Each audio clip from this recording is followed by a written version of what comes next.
말씀을 볼게요. 스가랴 8장 23절까지 읽겠습니다. 8장 보면 12장까지 말씀 중에서 7장의 얘기를 하고요. 지금 성전이 지어가고 있는 그 과정 속에서 8장이 미리 회복에 대한 얘기를 하시는 거예요.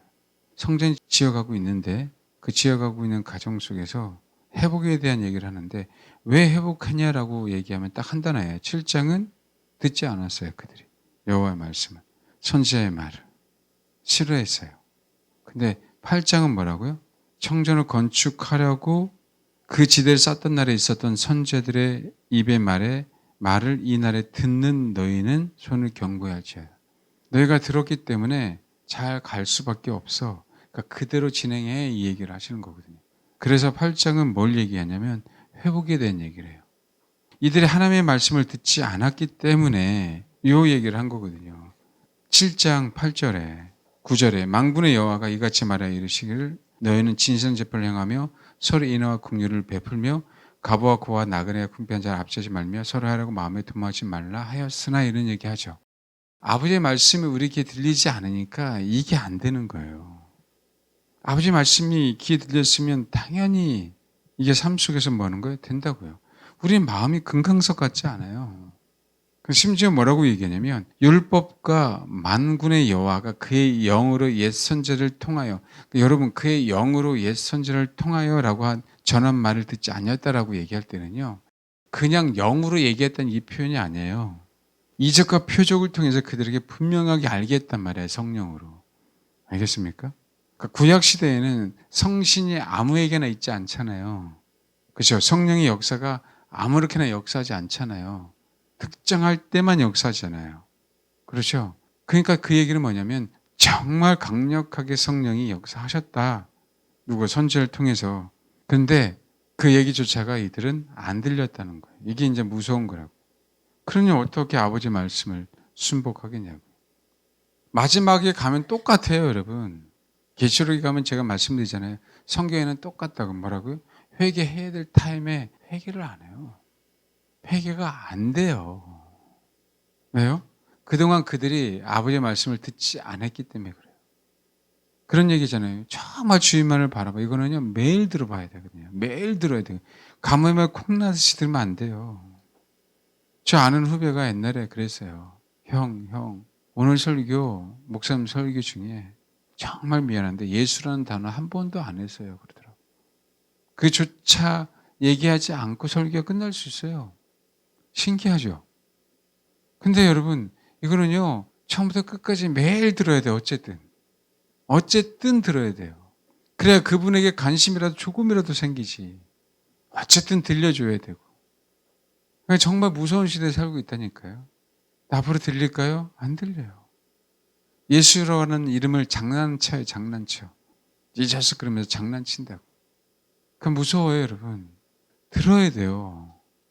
그래 우리 심령이 부드러워진다고요. 들려야 됩니다. 아버지 말씀이. 예? 그냥 앉아있으면 안 돼요, 여러분. 분명히 변화가 있어야 된다고. 주님이 말씀 안 하시는 게 아니에요. 주님이 말씀 안 하셔서 내가 이 일을 감당 못했어요. 그래서 나한테 책임 없어요? 아니요. 주님의 말씀을 하시는데 우리가 못 듣는 거지. 사실은 안 듣는 거죠. 왜요? 이건 감당하기 싫으니까. 사실 그런 사람들은요, 그게 더 주의 음성이거든요. 기도하기 싫은데 기도하라는 얘기를 들으면 아닐 거예요. 아니야, 더 주의 음성이에요. 내가 약한 부분이잖아요. 부자 청년은 제가 말씀드렸잖아요. 진짜 주의 음성을 들었어요. 예수가 가짜가 아니에요. 가짜일 거라고 얘기하고 싶어도 안 돼요. 왜요? 본인에게서 가장 필요하고 가장 싫은 부분, 그렇죠? 그 부분을 정확하게 얘기했잖아요. 그래 네가 산다고. 그러니까 진짜 예수가 얘기한 거라고요. 마귀 같았으면 그랬을 것 같아요. 그냥 두리뭉실 넘어가지. 대충 적당하게 살으라고 얘기했죠. 진짜 예수가 얘기하니까 뭐라고요? 그 사람에게서 가장 중요한 부분, 심각한 부분, 그렇지 않으면 구원받지 못할 부분을 뭐 하는 거예요? 구원받게 하려고. 그래야 주님을 알아가니까. 아멘? 그걸 요구하는 거예요. 그거를. 근데 안 들리는 거지. 짜증나는 거지. 싫은 거지. 괴로운 거지. 왜요? 그거 못 뛰어넘어가면은 진짜 하나님의 음성 못 듣고요. 변화되지 않거든요. 그래서 이 시대는 또 뭐가 없어졌어요? 헌신이라는 게 없어졌잖아요. 헌신이라는 게. 시대에는. 그거 안 해요. 목회자들이. 왜요? 싫어서 떠나면 어떡합니까? 그게 중요한 게 아니라 헌신이 안 되는데 어떻게 주님의 신부가 되냐고요. 헌신이 안 되는데. 안 그렇습니까? 네, 순종하는 연습이 축복이라고. 그럼 뭐 해야 된다? 네, 우리 약한 부분을 요구하신단 말이에요. 우리를 위해서 약한 부분들 요구할 때 순종하면 축복밖에 없어요. 진짜 하나님이니까 요구하지 사탄은 우리를 지옥에 가게 하려고 요구하지 않으다. 수많은 목회자들이요. 성도를 지옥에 가게 하는 걸 모르기 때문에 얘기를 안 해요. 사실 알면서도 안 하죠. 근데 여기 보면 무서운 게 뭔지 아세요? 11장에 보면 여호와 나의 하나님이 이르시되 너는 잡혀 죽을 양떼를 먹이라. 이게 얼마나 무서운지 아세요? 잡혀 뭐라고요? 죽을 양떼를 먹이래요. 잡혀서 죽어야 되는데 그렇게 그런 인생을 살 수밖에 없는 영혼들을. 근데요, 사들인 자들은 그들을 잡아도 죄가 없다. 판자들은 말을 내가 부여하게 되었은지 여호와께 찬송하라 하고 그들의 목자들은 그들을 불쌍히 여기지 아니하다. 사단에게 잡혀있는 영혼, 어떤 것에 잡혀있는지 몰라도 그렇죠. 우리 인생은 주님이 아닌 다른 어떤 사실에 매여 있는 경우가 있잖아요. 그렇죠? 그럼 그들을 풀어주려면 뭐 해야 되는 거예요? 네, 정확하게 어떻게 풀 수 있는 방법을 얘기해 줘야 되는 거 아닙니까? 근데 헌신이 안 되는데 어떻게 주님의 사람이 되고 주님의 신부가 되냐고요. 어? 제가 사실 개인적으로 때가 안 돼서 말씀 안 드리는데 진짜 때가 되면 저는 얘기를 하거든요. 그렇잖아요, 여러분. 그냥 우리가 제일 좋은 게 뭐냐면 아버지 말씀을 들을 때 나에게 부족한 게 뭐지? 그러면서 뭐 하는 거예요? 자발적으로 헌신하는 게 우리가 받을 수 있는 가장 큰 축복들이에요. 뭔가가 자꾸 누군가가 요구할 때, 그렇죠? 그 요구하는 건 그 사람에게 뭐라고 하지? 이거는요, 개인적인 요구가 아니에요. 아버지에 대한 요구, 하나님 때문에 하는 요구들. 이게요, 육적인 건 아니에요, 이거요. 이게 영적인 부분하고 분명히 연관돼요. 분명히 연관된다고요. 정말 이겨내라. 정말 이겨내라. 그 요구가 잘못된 요구입니까, 제가? 그게 아니다. 그게 아니다. 정말 하나님이 개인적으로 말씀하실 때도 있고요. 사람을 통해서 말씀하실 때도 있고. 아멘? 예. 예상치 않게 우리가 믿음의 조성이 되어 있을 때가 있습니다. 순복을 좀 하십시오. 듣는 연습을 좀 하세요. 요 얘기는 정말 그러니까 그 11장 8절 한 달 동안 내가 그 세 목자를 제거했으니 이는 내 마음에 그들을 싫어. 내 마음이라는 얘기는요. 혼이에요. 내 마음에 그들을 싫어하였고 이게요. 그러니까 얼마나 주님이 인간적인 마음으로 표현하는 건데 그 한 해 사무쳐 치면 이 얘기를 표현하고 있는 거예요. 그 세 목자들. 제대로 얘기를 안 한다는 거예요. 살려야 되는데도 불구하고. 그들의 마음에도 나를 미워했기 때문에 아닌 것 같죠? 바른 얘기를 안 하는 거냐? 하나님을 미워했다고 표현하고 있어요. 성도들이 주를 알아가는 그 과정 속에서는요. 목회자는 바른 얘기를 해줘야 돼요. 아멘? 정말입니다, 여러분.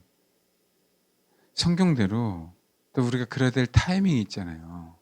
그럴 땐 순종하는 연습을 하세요. 그러니까 우리가 영적인 부분이요. 육하고 연결된 부분들이 많아요. 따로 분리해 놓을 수가 없다고요. 그럴 때마다 순종하면서 그리고 여러분들이 진짜 목자가 되려면 그 사람을 생각한다면 그냥 내가 내 기준이 아니지 그 사람이 맞는 기준으로 그 사람의 입장에서 저 영이 진짜 저렇게 잘 되는데 그 입장에서 권면해야죠. 내가 유리하도록 권면하면 안 되잖아요. 이해되십니까? 바른 권면을 들을 때 정말 아멘 하시고 그 자세를 가지라고요. 그 자세를. 복이니까. 8장에 보면 10절에 대한 얘기를 했었죠. 11절을 했었죠. 그렇죠? 이게 참 얼마나 감사한 얘기냐면 봐봐요. 10절 이날을 전에는 사람도 싹스 얻지 못하였고 짐승도 싹스 받지 못했으며 사람의 원수를 말미암아 평안히 치료받지 못했으나 내가 모든 사람을 서로 풀어주게 하였느니라 라고 얘기하잖아요. 듣는 순간 듣고 건축하는 순간 내가 모든 사람을 서로 뭐라고요? 풀어주게 하였느니라. 이제 해방이에요, 해방. 해방. 그러면서요, 11절 봐봐요. 만군의 여호와의 말씀이 이제는 내가 이 남은 백성을 대하기를 옛날과 같지 아니할 것인즉 조건이 있죠. 뭐라고요? 남아 있었어요. 성전을 짓는데 남아 있는 사람들이에요. 나는 기필코 내 안에 있는 성전을 지어야 되기 때문에 쓴 메시지도 나는 받겠다, 달게. 남아 있다고요. 왜? 나는 분명히 성전을 지어야 되니까. 내 성전을 짓기 위해서 주시는 메시지는 어떤 메시지도 뭐라고요? 받아들인다. 지금 그 얘기를 하고 있어요. 그 얘기를요. 그럼 스가랴의 마지막에 보면 뭐에 대한 얘기가 많으면 남은 백성들. 아까 얘기했죠. 11장도요. 동일하게 얘기해요. 11장, 13장에도. 13장 8절. 여호와가 말하노라 이 온 땅의 3분의 2는 멸망하고 3분의 1은 거기 남으리니 내가 그 3분의 1을 불구한 데서 던져 은같이 연단하며 금같이 뭐라고요? 시험할 것이라. 그들이 내 이름을 부르니 내가 그 들을 것이며 나는 말하기를 이는 내 백성이라 할 것이요 그들은 말하기를 여호와는 내 하나님이시라 하리라. 뭐라고요? 남은 자인 남은 자. 알겠습니까? 어떻게 해서든지 뭐라고요? 마지막 때에 내 안에 성전은 지어줘야 돼요. 어떤 쓴소리도 순종할 거야. 받아들일 거야. 그 남은 자들만 뭐 한다는 거예요? 축복을 주시겠다라고 말씀하세요. 그러니까 여러분 뭐 해야 돼요? 남아야 돼요. 뭐라고 얘기한다고요? 만군의 여호와의 말씀이니라 이제는 8장 11절 이 남은 백성 대하기를 옛날과 같이 아니할 것인지 평강의 씨앗을 뭐라고요? 얻을 것이라. 그러면서 12절 너희가 이방인 가운데서 저주가 되었으나 이제는 내가 너희를 뭔다고 구원해요. 너희가 복이 되게 하리니 성전을 지속적으로 지어가. 손을 견고히 할지라 이 얘기는요. 하나님께서 너에게 얘기한 부분들을 뭐하고요? 순종하고 행해. 지속적으로 하라고요. 근데 봐봐요. 또 이 얘기를 해요. 8장 16절에 너희가 행할 일이 뭐야? 진리를 말해라. 진실하고 화평의 재판을 베풀어라. 마음은 서로 헤아리기를 도말하지 말고 거짓 맹세를 좋아하지 말라. 왜? 이 모든이 내가 미워하는 거야. 순종하게 되면 다시 일상에서 이럴 수밖에 없어요. 그러니까 세상에서 거짓으로 돈 벌고 거짓으로 정치하고 거짓으로 권력 잡고 하는 사람들은요. 네, 좋은 데 갈 수가 없어요. 예수 믿는다고 하면서 사기치면서 돈 버는 사람 있죠. 좋은 데 갈 수가 없어요. 왜요? 순종 안 한 결과물이기 때문에 그래요. 순종 안 한 결과물. 내가 순종하면은요. 이 말씀에 뭐라고요? 순종의 삶 속에서. 기필코 그렇게 돼 있어요. 그러면서 얘기하잖아요. 19절. 실질적으로 뭐라고요? 얼마나 금식, 넷째 달의 금식, 다섯 달의 금식, 일곱째 달의 금식, 열째 달의 금식이 뭐라고요? 변해요. 유다 족속의 기쁨, 즐거움, 희락. 오직 너희는 진리와 화평을 사랑할지니라. 그게 실질적으로요. 우리가 환경이 좋아서 기쁨이 아니라 하나님이 우리가 하나님의 말씀을 순복했더니 우리 삶 속에 진리와 공의를 행하게 되잖아요. 그러니까 뭐라고요? 우리가 해결할 수 없었던 그 금식들. 풀 수 없어도 문제잖아요. 우리 원죄도 풀 수 없는 문제이듯이, 그렇죠? 우리가 어떻게 해방이 됩니까? 우리 힘으로. 될 수 없는 부분들을 하나님은 기쁨으로, 즐거움으로, 희락으로 바꾸시잖아요.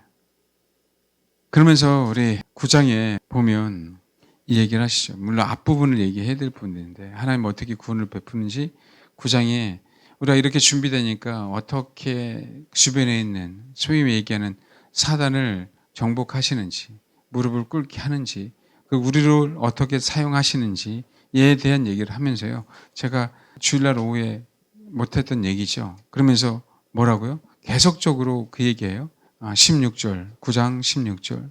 이날에 그들의 하나님 여호와께서 그들을 자기 백성의 양떼같이 구원하시리니 그들이 왕관에 뭐라고요? 보석같이 여호와의 땅에 빛나리로다. 아셔야 돼요. 여호와의 땅에 왕관의 보석같이 빛낸다고요. 그 약속의 땅에 내가 이 땅에서 왕노릇 해야 돼요. 이 땅에 주님이 오세요. 아멘. 공중에서 혼인잔치 하더라도 이 땅에 다시 재림하신단 말이에요. 그러면서 봐요. 17절. 그의 형통함과 그의 아름다움이 어찌 그리 큰지 곡식은 청년을 세포든 처녀를 강건하게 하리라는 얘기는요, 열매를 맺겠다는 거예요. 열매. 여러분, 저 여러분의 인생을 살아가는 데 있어서 가장 귀한 열매가 어떤 열매겠어요? 성령의 9가지 열매. 맞죠? 근데 여러분, 저 여러분의 인생 자체가 열매가 돼야 되잖아요. 그 어떤 게 가장 귀한 열매예요, 여러분에게? 여러분에게 어떤 열매가 가장 귀한 열매냐고. 우리가 삶 속에서 성령의 열매를 맺는 건 당연한 거예요. 그렇죠? 가장 귀한 열매죠. 근데 여러분이 이 세상에서 맺을 수 있는 가장 귀한 열매가 뭐냐고요. 이건 분명히 얘기했어요. 9장 17절. 그의 형통함과 그의 아름다움이 어찌 그리 큰지라고 얘기했어요. 그럼 이거는 성령의 9가지 열매, 물 그걸 우리가 약화시키는 거 아니에요? 그건 굉장히 큰 열매예요. 근데 그의 형통함과 그의 아름다움이 어찌 그리 큰지라고 얘기했어요. 그렇죠? 그러면 우리 인생에 있어서 가장 큰 열매를 맺은 거네요. 강건하게 되는 게 열매를 맺다라는 의미니까. 그러면 곡식은 청년이 가장 큰 열매를 맺었어요. 처녀가 가장 큰 열매를 맺었어요. 그 얘기 아닙니까? 그 얘기잖아요. 그의 형통함과 그의 아름다움이 어찌 그리 큰지. 곡식이란 단어는요, 다간인데 이 다가에서 왔어요. 증가하다는 뜻이에요. 증가.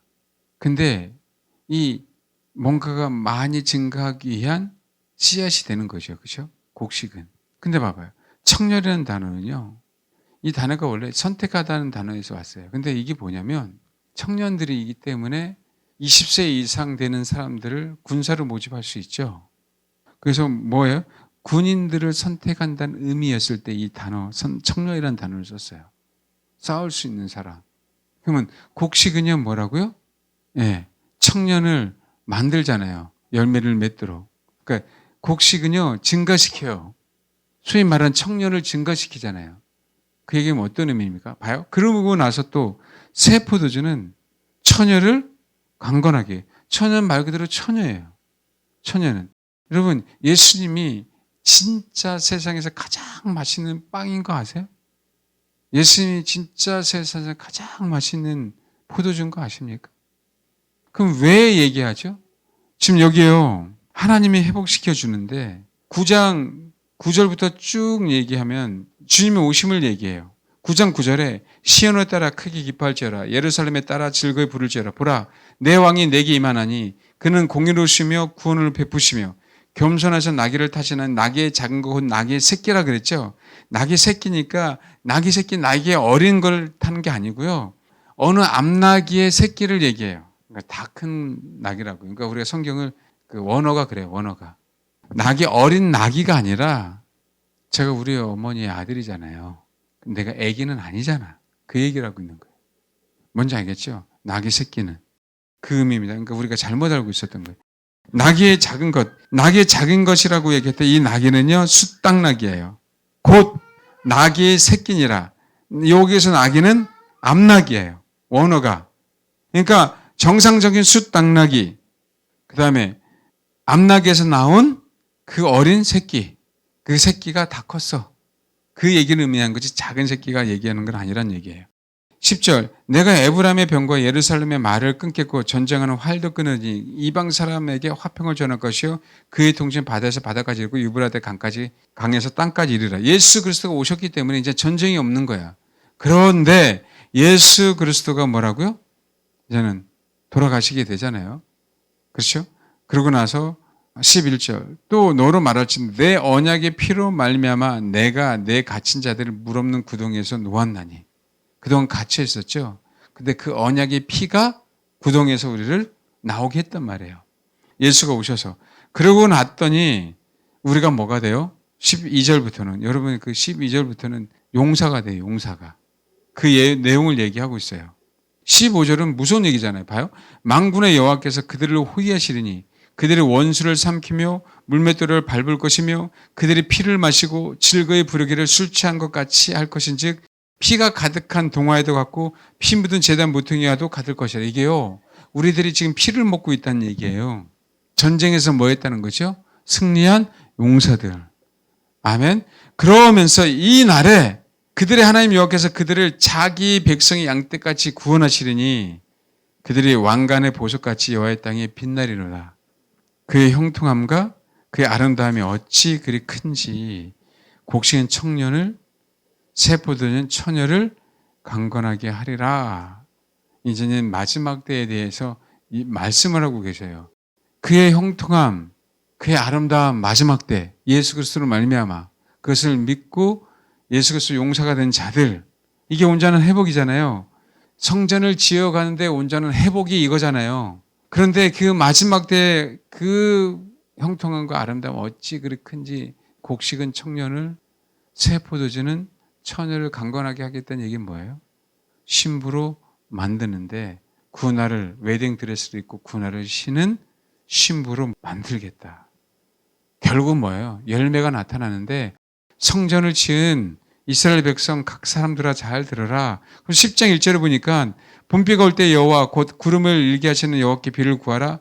무리에게 소낙비를 내려서 밭의 채소를 누구에게 주시더라? 각 사람에게 주시리라라고 얘기했잖아요. 성전을 짓는, 지금 성전을 이스라엘 백성들은요, 실제 물리적인 성전 제2성전을 짓고 있어요. 제2성전을 짓고 있죠. 그렇죠? 그들은 순종하면서 성전을 짓고 있어요. 그러나 각 사람들이 뭐가 된다? 성전을 지어가는 그 각 사람들은 어떻게 된다? 진짜 열매를 맺을 텐데, 성령의 9가지 열매뿐만 아니라 저와 여러분의 인생, 하나님의 형상이 진짜 열매를 맺는 건 뭐예요? 그렇죠. 웨딩 드레스를 입고 고난을 신은 그 진짜 삶의 열매가 그날에 저와 여러분에게 나타난다. 아멘? 성령의 9가지 열매를 내가 주님의 신부로서 몸소 실천해 갔더니 나라는 하나님의 형상이 뭐가 되더라? 신부라는 열매가 되더라. 그 열매들을 주님은 뭐 하더라? 수장들에 모으시더라. 누가? 내가 곡식이니까, 내가 진짜 열매니까. 아시겠죠? 그 약속을 주신 거예요. 그 약속을. 그럼 어떻게 해야 되려고요? 말씀을 들어라. 듣고 순종해라. 성전을 지금 지어가고 있지? 힘을 내. 손을 견고히 해. 계속적으로 지어가. 이 약속의 말씀은 사실이니까 언제까지? 예수가 다시 오실 때까지. 성령의 열매를 맺으면서. 그리스도가 전쟁에 승리가 했어. 그래서 너는 용사야. 유다를 활처럼, 에브라임을 화살처럼 사용할 거다. 그분이 쏘는 곳마다 승리할 거야. 너희들이 진짜 사단의 그 전쟁에 승리해서 그들의 피를 먹고 마실 거야. 이 마지막 때예요, 마지막 때. 그 마지막 때 저와 여러분이 실질적인 뭐라고요? 열매. 그리스도만을 원할 때 그분이 나의 빵이 되어서 내가 싸울 수 있는 청년이 되는 거. 정말 그리스도만을 원할 때 그분의 희생과 피가 나의 참 음료가 돼서 나를 정결한 처녀로 만드는 거고. 이 처녀는 버진이에요. 알겠죠? 그 처녀로 만드는 거고. 그들이 뭐라고요? 처녀만이 아닌 싸울 수 있는 용사가 진짜 되는 게 진짜 주님의 신부. 우리는요, 처녀가 목적이 아니라고요. 신부가 목적이지. 그러니까 용사가 안 되면 그냥 처녀로 끝나다가 그냥 일생 마칠 수 있어요. 아버지의 빵으로 내가 청년이 돼야 되고 아버지의 피로 내가 처녀가 되어서 나는 뭐가 되는 거예요? 온전한 신부. 그러니까 그 신부의 형통함, 그 신부의 아름다움은 왕관의 보석처럼 아름답죠. 그러더니 신부로 만드시지. 안 예쁜데 신부로 맞이해요? 그러니까 어떻게 했는지 뭐 하는 거예요? 결혼식 전에는 살을 빼는 거지. 신부 화장도 받고. 왜? 예뻐야 되니까. 여러분, 결혼식 할 때 안 예쁜 신부 봤어요? 다 예쁘지 뭘. 신부인데 안 예쁜 신부가 있냐고. 근데 뭐예요? 가만히 보니까 웨딩 드레스 밑에 군화를 신었네. 그게 진짜 저와 여러분의 하나님의 형상 인생이라는 열매잖아요. 그러니까 정말 아름다운 거예요. 나란 인생은 아름다운 걸로 끝나는 게 아니라 형통한 거지. 진짜 복이시 누구의 신부니까? 주님의 신부니까요. 그래서 그의 형통과 그의 아름다움은 어찌 그리 큰지 비교할 수 없다고 하는 거야. 비교할 수 없다. 뭐가? 그 자가 웨딩드레스를 입은 군화를 신은 신부가 됐기 때문에. 어떤 자? 하나님의 말씀을 듣고 성전을 지어가는 자. 지어가자고요. 그때까지. 그래서 아버지의 말씀을 듣고 순복하는 게 그게 첫 단추예요. 그 무리 안에 있는 성전은 지어가고, 그래서 인내하면서 이겨내면 우리는 용사인 것뿐만 아니라 아름다운 처녀가 되어서 그 용사와 처녀를 주님은 뭐라고요? 신부라고 얘기하고 있습니다. 저와 여러분이 꼭, 저도 여러분도 그런 신부가 되길 주님을 축원합니다. 네, 기도하겠습니다.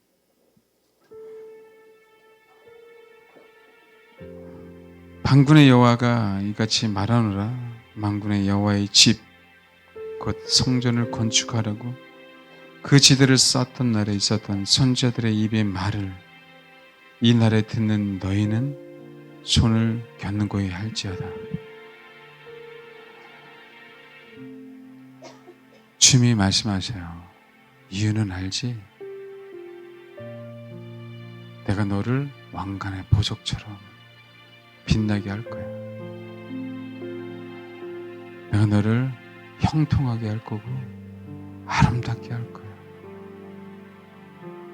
이제 너를 청년 군사된 청년이 되는 것뿐만 아니라 진짜 처녀로 만들어서 청년이자 처녀를 나의 신부로 만들 거다. 그게 저와 여러분의 가장 귀중한 열매가 되어야 돼요. 그 열매를 사모해야 됩니다. 주님 대신, 우리의 양식 대신 주님, 우리의 진정한 음료 대신 주님, 그분만을 바라고 그분만을 원할 때 하나님은 우리의 인생 가운데 그렇게 꼭 말씀하십니다. 이 시간 하나님의 말씀을 들었어요. 여러분, 성전을 주님 오실 그날까지 인내하며 주님의 살과 피를 먹고 마시면서 꼭 완성해 가시길 바랍니다. 그래서 신부라는 나 자신의 인생에 있어서 가장 귀중한 열매를 주님 앞에 드리는 그런 저와 여러분 되길 주님의 이름 축원합니다. 기도하겠습니다. 하나님, 아버지 말씀에 귀를 기울이기를 원합니다. 아버지 말씀을 듣고 그 말씀에 순종함으로 우리 안에 있는 쓴뿌리가 제거되게 해주시고, 아버지 말씀을 듣고 순종해서 내 안에 주님이 원하시는 귀한 성전을 지어감으로 주님을 위해서 싸울 수 있는 용사, 주님만을 위한, 주를 위해서 준비된 그 신부 주님 될 수 있도록 하나님 도와주옵소서. 아버지가 양식이기에, 아버지의 말씀이 양식이기에, 주님 자신이 참 포도주이기에 아버지만을 원하고 주님만을 원합니다. 하나님, 주님만을 원할 때 우리 안에 참 양식이 있게 해주시고, 주님만을 원할 때 참 포도주가 우리 안에 차고 넘침으로 말미암아 정말 귀한 주님의 신부들이 다 될 수 있도록, 그런 내 인생에 아름다운 열매를 맺음으로 말미암아 주님 보시기에 아름다운, 주님 품에 두기에 정말 귀중한 그런 인생들이 다 될 수 있도록 아버지 도와주옵소서. 마지막 때 주를 위해 싸우게 해주시고, 마지막 때 주를 위해 더욱더 정결한 처녀들이 되어서 내 인생의 가장 귀한 열매인 주님의 신부가 되는 그런 놀라운 은혜가 저와 우리 사랑하는 성도들에게 있게 하옵소서. 감사드립니다.